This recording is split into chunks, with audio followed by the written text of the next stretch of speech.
Today we're going to talk about cooking the macrobiotic way.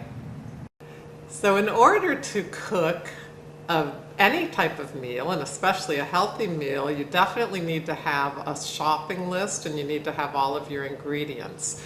In macrobiotics, we're really fortunate because you can keep a lot of the ingredients in your pantry in a dried form. We have dried grains, we have dried beans, we have sea vegetables, we have all kinds of soy sauce, the different oils that we use, and they're all specific to macrobiotics and they store extremely well, so you can have a whole inventory like I do. These are organic whole grain pastas. You can have an entire inventory in storage so that you don't need to get all of that, which means all you need to get is your fresh produce.